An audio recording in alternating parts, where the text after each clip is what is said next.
3 سالوں کی محنت کے بعد ابو دھابی میں انجینئرز اور آرکیٹیکٹس ایک ایسی بلڈنگ کا اسٹرکچر بنا چکے تھے جو کسی بھی طرح ممکن نہیں تھا۔ یہ کیپٹل گیٹ بلڈنگ کا اسٹرکچر تھا جس کو ابو دھابی کے خلیفہ بن زائد ال نہیان کی خصوصی فرمائش پر بنایا گیا تھا۔ کیونکہ اس بلڈنگ کا لاکھوں ٹن وزن صرف ایک طرف کو جھکا ہوا تھا، اسی وجہ سے انجینئرز کو یہ خوف تھا کہ کیلکولیشن سے تھوڑا بھی وزن بڑھایا گیا تو بلڈنگ کا یہ اسٹرکچر ایک ہی پل میں ڈھیر بھی ہو سکتا ہے۔ یہاں تک پہنچنے کے لیے کنسٹرکشن ٹیم نے جن چیلنجز کا سامنا کیا تھا وہ شاید برج خلیفہ کی کنسٹرکشن ٹیم نے بھی نہیں کیا ہوگا، کیونکہ کیپٹل گیٹ کا ڈیزائن ایک ایسا ڈیزائن تھا جو فزکس کے لاز کو توڑنے کے بالکل قریب تھا۔ عین اس ٹائم پر جب بلڈنگ لانچ کے لیے بالکل تیار تھی، ابو دھابی کے خلیفہ کی طرف سے کنسٹرکشن ٹیم کو ایک پیغام آیا جس میں ان کا کہنا تھا کہ ان کو اس بلڈنگ کے ٹاپ پر ایک ہیلی پیڈ بھی چاہیے۔ یہ میسج کنسٹرکشن ٹیم کے اوپر پہاڑ بن کر گرا، کیونکہ بلڈنگ کا لوڈ پہلے ہی اپنی ایکسٹریم لمٹ پر تھا۔ نہ ہی ہیلی پیڈ کے لیے جگہ چھوڑی گئی تھی، نہ ہی بلڈنگ کا ڈیزائن اس چیز کی پرمیشن دے رہا تھا، اور نہ ہی انجینئرز میں شیخ کو منع کرنے کی ہمت تھی۔ تو اب صرف ایک ہی سولوشن بچا تھا کہ کسی بھی صورت میں ہیلی پیڈ کو ممکن بنایا جائے۔ لیکن مسئلہ یہ تھا کہ آخر کیپٹل گیٹ ابو دھابی میں موجود دنیا کی واحد ایسی بلڈنگ ہے جو اتنی اونچی تو نہیں، لیکن اس نے آرکیٹیکچر کے رولز کو باقاعدہ جھنجھوڑ دیا تھا۔ 524 فٹ اونچی اس بلڈنگ کا آدھے سے زیادہ وزن ایک طرف کو جھکا ہوا ہے، لیکن یہ کسی غلطی کی وجہ سے نہیں بلکہ یہی اس کا ڈیزائن تھا، کیونکہ کیپٹل گیٹ کا جھکاؤ اٹلی کے لیننگ ٹاور آف پیسا سے بھی 5 گنا زیادہ ہے، اسی وجہ سے اس کو Guinness book of world record بھی مل چکا ہے۔ لیکن آخر ابو دھابی کے شیخ کو ضرورت کیا تھی اتنی خطرناک بلڈنگ بنانے کی؟ اصل میں دنیا بھر میں ایک کے بعد ایک یونیک اسٹرکچرز بنانے کی ریس چلی ہوئی ہے، جس میں جیتے گا وہی جو سب سے الگ اور سب سے مشکل ترین اسٹرکچر بنائے گا۔ اس ریس میں حصہ لینے کے لیے اور دنیا بھر سے ٹورزم اٹریکٹ کرنے کے لیے 2007 میں ابو دھابی کے خلیفہ بن زائد ال نہیان بھی میدان میں اتر آئے۔ ان کا ٹارگٹ اونچی ترین بلڈنگ بنانے کا نہیں بلکہ ان کو ایک ایسی بلڈنگ بنانی تھی جس کا ڈیزائن دیکھنے دنیا بھر سے لوگ آئیں، جس کو بنانے میں زیادہ وقت بھی نہ لگے اور جو فزکس کے لاز کو چیلنج بھی کرے۔ اسی مقصد کو پورا کرنے کے لیے خلیفہ نے اپنے کزن شیخ سلطان کو اپوائنٹ کر دیا۔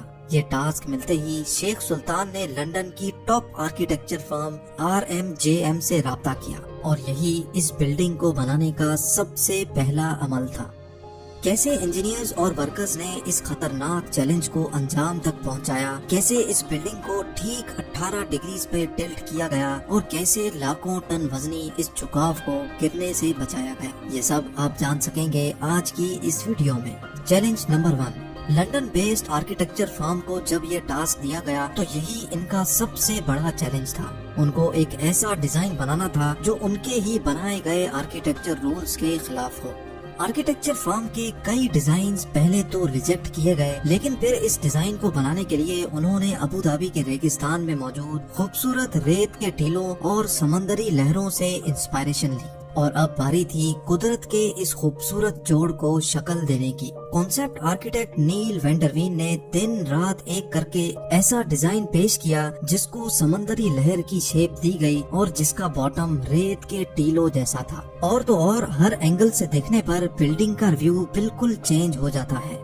چیلنج نمبر 2، یہ ڈیزائن شیخ سلطان کو پسند تو بہت آیا، لیکن اس میں ایک مسئلہ تھا۔ جی ہاں، کیپٹل گیٹ کے ڈیزائن کو ریئلٹی بنانے کے لیے ایکسٹرا آرڈنری انجینئرنگ چاہیے تھی، کیونکہ ڈیزائن کے حساب سے بلڈنگ کا ٹاپ اس کے باٹم سے پورے 108 فیٹ ہٹا ہوا تھا، اور جس کی وجہ سے بے انتہا فورسز پیدا ہوں گی جو بلڈنگ کی فاؤنڈیشن کو زمین سے ہی اکھاڑ دیں گی۔ تو اب کنسٹرکشن ٹیم کے لیے یہ چیلنج تھا کہ ان کو ایک ایسی فاؤنڈیشن تیار کرنی تھی جو جھکی ہوئی سائٹ کے لاکھوں ٹن کے وزن کو آرام سے جھیل سکے۔ اس چیلنج کو انجام تک پہنچانے کے لیے پروجیکٹ آرکیٹیکٹ ٹونی آرکیبولٹ نے فاؤنڈیشن بنانے کا کام اسٹارٹ کر دیا۔ کیپٹل گیٹ کی فاؤنڈیشن میں 400 کانکریٹ پائلز استعمال کرنے کا فیصلہ کیا گیا، یعنی اس بلڈنگ کا سارا لوڈ لوہے کے موٹے موٹے پائپس اور ان کے اندر بھرے کانکریٹ پہ ڈالا جانے والا تھا۔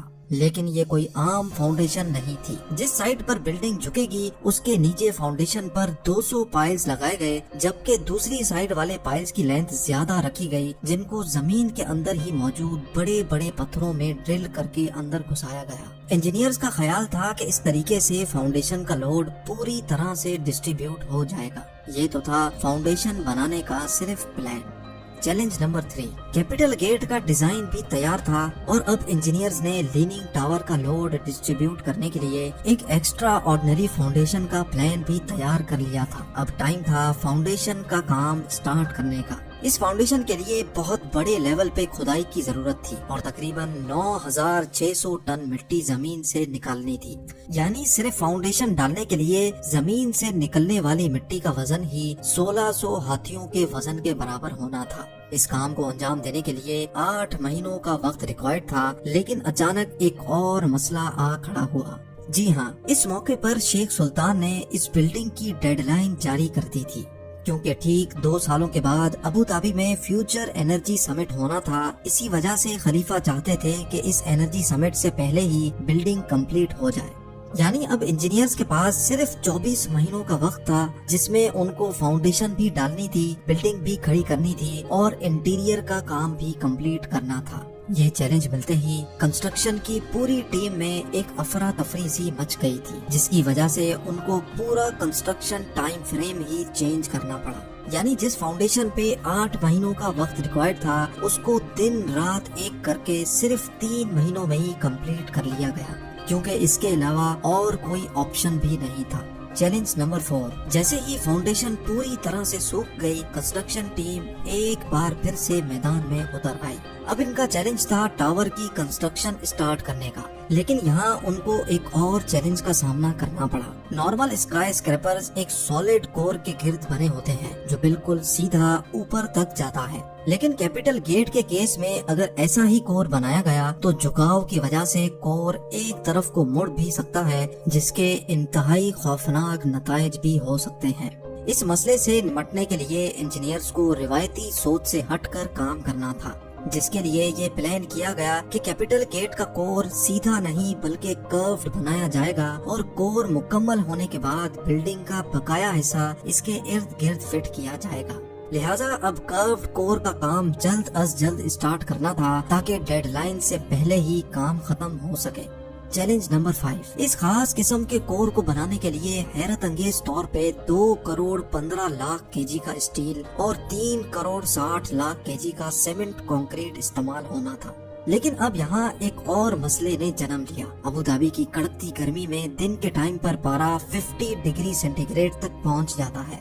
اگر کنکریٹ کو اس گرمی میں ڈالا گیا تو وقت سے پہلے ہی وہ خشک ہو جائے گا، جس کی وجہ سے کور میں کریکس پڑنے کا خدشہ تھا۔ لہٰذا اب کنسٹرکشن ٹیم کو ایک ایسا سولوشن سوچنا تھا جس سے کنکریٹ ڈالتے ہی خشک نہ ہو۔ آخرکار یہ سوچا گیا کہ کنکریٹ بناتے وقت جو پانی ڈالا جائے گا وہ نارمل ٹیمپریچر کا نہیں بلکہ ٹھنڈا پانی ہوگا، اور جس وقت کنکریٹ ڈالا جائے گا وہ دن کا ٹائم نہیں بلکہ رات کا سما ہوگا، جب ٹیمپریچر 30 ڈگری سینٹی گریڈ تک گر جاتا ہے۔ یہ کام انجام دینے کے لیے آئس فیکٹری سے برف منگائی جاتی، جس کو پگھلا کر ٹھنڈے پانی کے طور پہ سیمنٹ اور پتھروں کے ساتھ ملا کر کنکریٹ مکسچر بنایا جاتا تھا۔ تقریباً 150 راتیں یعنی 5 مہینے لگا کر کیپٹل گیٹ کا کرب کور کمپلیٹ کر لیا گیا۔ چیلنج نمبر 6، ابو ظبی کے سینٹر میں ورلڈ کلاس اسٹرکچر بنایا جا رہا تھا، جس کا آدھے سے زیادہ کام پورا ہو چکا تھا، لیکن اصل چیلنج ابھی باقی تھا۔ جی ہاں، کنسٹرکشن ٹیم نے کور کو تو تھوڑا کروڈ شیپ دے دیا تھا، مگر اب باری تھی بلڈنگ کے اصلی جھکاو کی، جس کے لیے ڈائیگریڈ ٹیکنالوجی کا استعمال ہونا تھا، جس میں لوہے سے بنا فریم چھوٹے چھوٹے حصوں میں کور کے گرد لگا کر بلڈنگ کو جھکایا جانا تھا۔ ٹوٹل 720 لوہے کے بڑے بڑے فریمز بننا تھے، لیکن بلڈنگ کی شیپ کی وجہ سے ہر فریم کو الگ سے ڈیزائن کرنا تھا۔ یعنی ٹوٹل 720 لوہے کے فریمز، ہر ایک فریم کا وزن 16,000 کے جی اور ہر ایک فریم کی شیپ ایک دوسرے سے الگ ہوگی۔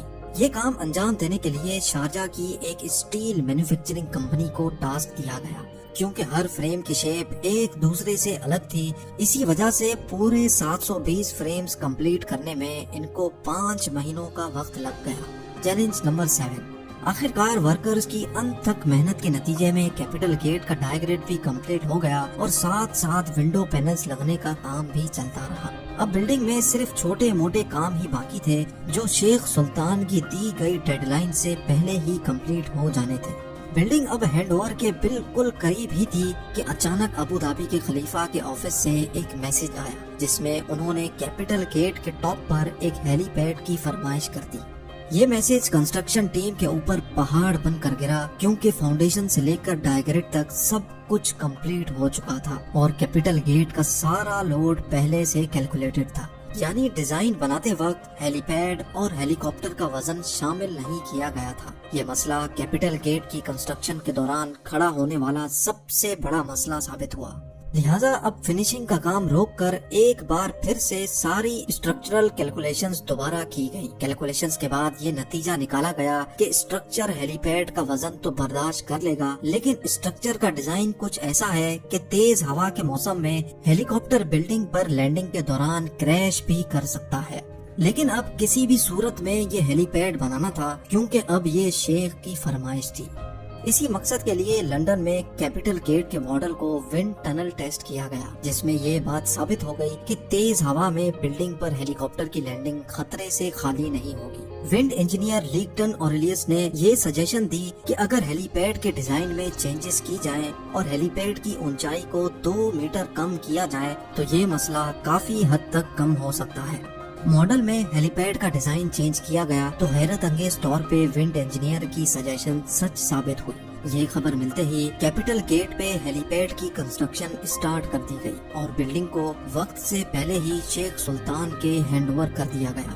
کنسٹرکشن ٹیم اور ورکرز کو سلام ہے جنہوں نے اپنی قابلیت سے دنیا کا سب سے اونچا لیننگ ٹاور بنایا ہے۔